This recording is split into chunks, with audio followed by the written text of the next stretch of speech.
buat ternak kelulut. Siapa yang suka komputer, kelas komputer pada waktu petang. Mereka pagi sampai petang ya. Dan apa yang mereka lakukan di sini, cikgu-cikgu pada setiap hari Jumaat, produk-produk yang dihasilkan oleh pelajar-pelajar berkenaan dijual. Dan siapa yang beli? Bukan cikgu ya. Mak bapak akan datang beli.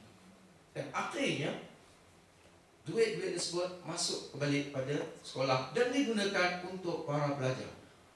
Kenapa pelajar siang tidak ada di sekolah di tanah Malaysia?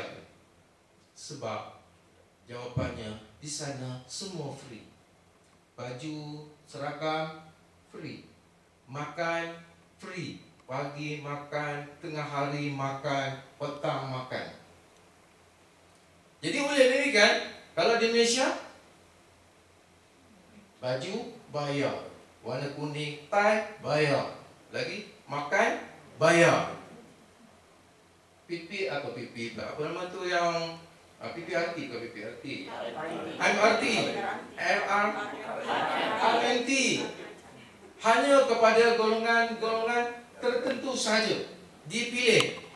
Semester depan lepas dapat, semester ni tak dapat. Contohlah kan.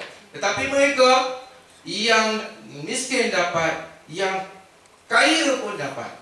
Masa belajar ataupun sesi pembelajaran dapat, masa cuti pun dapat. Semuanya supply oleh sekolah, supply oleh pihak komuniti dan juga ibu bapa. Itu sebab saya kata patutlah mereka tak berapa suka di Malaysia. Sebab di Malaysia ni semua kena bayar. Dan apa yang menarik ialah, kalau tuan-tuan saya nak tanya sekolah, kalau tuan-tuan ada anak, tuan-tuan pergi anak-anak pergi sekolah, berapa kena bayar? Kena bayar tak? Berapa duit belanja yang tuan-tuan bagi? RM4. Ada lagi? RM5. Ada lagi? Lebih daripada itu ada lagi tak? RM5 ya. Di sana tuan-tuan, mereka bukan bawa duit, itu semua duit untuk beli makanan kan? Tetapi di sana bawa duit bukan beli makanan, sebab semua makanan sudah free. Tetapi mereka pergi sana bawa duit tapi membuat tabungan. Besok tahun 6 mereka keluar dengan dividen sekali 10%. Nampak tak bagaimana Maharaja Bhumibol menerapkan falsafah? Mereka mendidik anak-anak didik mereka, para guru mendidik anak-anak didik mereka untuk survive, untuk berniaga, untuk menabung. Yang mana di sini mereka nampak nanti apabila mereka keluar, mereka sudah tahu dan ada kemahiran. Kita ada dalam projek sekolah-sekolah TS25, betul? Yang ada yang terlibat dengan projek based learning, tetapi tak sampai mereka berniaga. Adalah sekolah-sekolah, 1-2 sekolah yang boleh diharap macam di Parit. Sekolah apa nama tu? Bukan ni, apa ni? Ibrahim Yaakob. Bolehlah dia mencipta tomato, jual tomato. Itu untuk tomato sauce. Itu adalah projek sekolah. Tetapi ini projek pelajar-pelajar sendiri. Mereka boleh dapat, mereka setiap hari Jumaat jual. Mereka dapat duit, tabungkan kat sekolah, besok kemudian mereka dapat balik dividen. Dan sekolah tersebut, semua seragam-seragam ini semua diberikan secara percuma. Itu sebab saya kata, mereka menerapkan secara tidak langsung bagaimana mereka boleh survive untuk selepas mereka meninggalkan bangku sekolah. Apa yang relevan dengan Cikgu Pito? Kita boleh harapkan pelajar kita boleh dapat straight A? Bukan. Kita memerlukan kemenjadian ini, kita memerlukan skill-skill ini supaya apabila mereka meninggalkan dunia pendidikan, mereka boleh survive. Mereka boleh menggunakan kemahiran-kemahiran itu untuk mereka gunakan untuk mereka hidup selepas saja meninggalkan dunia persekolahan. Jangan jadi seperti Kanada. Apa kata pekerja-pekerja apabila survei dibuat?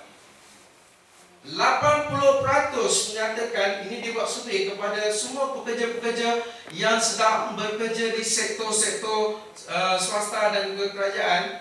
Mereka buat survei kepada orang-orang ini. Apa dia kata? Dalam soalan-soalan survei menyatakan, adakah sekolah telah membekalkan kemahiran yang secukupnya untuk anda keluar di selepas saja menghadapi dunia persekolahan? 80% menyatakan tidak. Jadi maksudnya apa? Apa yang kita berikan kepada mereka sepanjang 5 tahun kalau di sekolah rendah? Dan mereka merasakan bahawa apa yang kita berikan itu tidak apa-apa, tidak ada makna, tak ada signifikan. Bahkan sekarang sebenarnya kita berhadapan dengan pelajar-pelajar yang bukan kita harapkan straight A, yang memerlukan skill-skill yang tertentu, kemahiran-kemahiran tertentu. Jadi kepada tuan-tuan, perempuanlah yang boleh memberikan perubahan tersebut. Kerana bila tuan-tuan datang sini dan bersedia untuk bersama-sama berkursus untuk PITO ini, maknanya tuan-tuan sudah ingin menambahkan lagi beban. Dulu memang optionnya ada bahasa Melayu, ada matematik, tapi PITO itu maknanya P ialah program, intervensi, tambah kan, bukan tukar kan, tambah kan, tambah beban lah. Jadi bermaksud tuan-tuan sudah menerima cabaran itu yang positifnya. Jadi bukan tukar, tambah. Jadi saya mengharapkan bahawa tuan-tuanlah merupakan golongan-golongan yang akan mencetuskan perubahan. Biarlah golongan-golongan dinosaur yang ada di sekolah-sekolah yang sedia ada itu mencipik, membuat suatu mencipik maksudnya memandang sinis kepada perubahan yang bakal tuan-tuan lakukan. Biarlah mereka dengan dunia mereka. Kita hanya boleh mengubah di dalam ruang lingkup kita, kuasa yang ada pada kita. Maksudnya karisma yang tuan-tuan ada, bangunkan, benakan. Potensi yang tuan-tuan ada, tambah baik lagi, bugarkan lagi, supaya akhirnya mereka akan terpengaruh dengan aura tuan-tuan. Saya selalu buat analogi, ini yang terakhir lah ya. Dah 9 syukur. Tuan-tuan nak jadi apa? Kita ada carrot, kita ada telur, kita ada kopi. Kita letakkan dalam 3 mangkuk yang menggelegak panas. Kita masukkan carrot, kita masukkan telur, kita masukkan kopi. Tuan-tuan nak yang mana? Kopi, telur. Siapa nak telur? Okey, siapa yang nak carrot? Cik Daman nak apa, Cik Daman? Yang lain-lain tu nak apa? Alhamdulillah. Kalau tuan-tuan jadi carrot, apabila kita masukkan ke dalam air yang menggelegak, apa jadi carrot? Lembik, lenyok. Kalau tuan-tuan jadi telur, apa jadi telur? Keras. Kalau tadi rangok, tapi bila dah masuk dalam air mendidih jadi keras. Apa jadi pada kopi? Air jadi warna hitam dan mengeluarkan aroma yang semerbak, tambah-tambah keluar dalam tempat yang tertutup. Kalau Nescafe itu dia akan harum satu bilik. Jadi tuan-tuan, sama juga dengan kita dihadapkan dengan cabaran. Air mendidih adalah cabaran.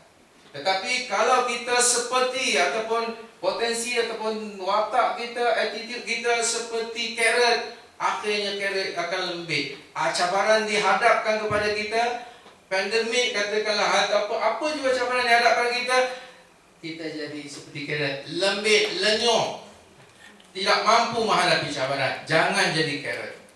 Tetapi jangan juga jadi telur. Apabila dihadapi dengan cabaran, marah, geram, pantang diusik, nampol saja.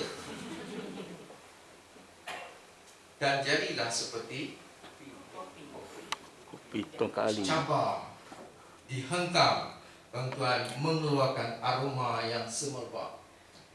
Kita telah mengubah persekitaran sekolah. Air yang jernih tadi telah kita ubah menjadi air kopi yang enak. Jadilah seperti itu. Orang mencebik, jangan pedulikan mereka. Orang menyindir, jangan pedulikan mereka. Orang memberikan apa jua sindiran yang sinis, biarkan mereka. Kita teruskan perjuangan untuk mendidik anak bangsa, untuk menjadikan mereka yang boleh membangun menjadi model insan yang terbaik. Yang penting kepada kita ialah penyediaan pelajar itu adalah merupakan misi kita yang kita akan diingati oleh pelajar. Dan untuk pengetahuan tuan-tuan, kalau tuan-tuan tanyalah anak-anak murid ataupun tanya diri kita sendiri, siapakah guru yang akan diingat, yang kita masih ingat masa kita di sekolah dulu. Namanya sedikit-sedikit tuan-tuan boleh ingat. Dia ada dua sebab tuan-tuan ingat. Pertama, paling baik. Yang kedua, paling garang. Paling teruk lah, garang saja. Maknanya ekstrim, yang baik ekstrim, yang tak baik. Jadi tuan-tuan jadilah guru yang ekstrim baik itu, supaya nama tuan-tuan diingati oleh pelajar tersebut. Bukan saja diingati, didoakan sehingga akhir hayat kita. Jadi dengan kata-kata itu, semoga tuan-tuan menjadi kopi. Jadi tuan-tuan diingati oleh para pelajar. Bangunkan, bukakan kita punya karisma. Potensi kita kena bukakan semula, supaya kita akan menjadi catalyst kepada sekolah kita nanti, insyaAllah. Yang paling penting bukan sekolah, pelajar kita akan berubah. Dengan kata-kata itu, saya akhiri majlis dan juga merasmikan khusus mencakna karisma membuka potensi guru Pito dengan kalimah Bismillahirrahmanirrahim. Sekian, Assalamualaikum warahmatullahi wabarakatuh.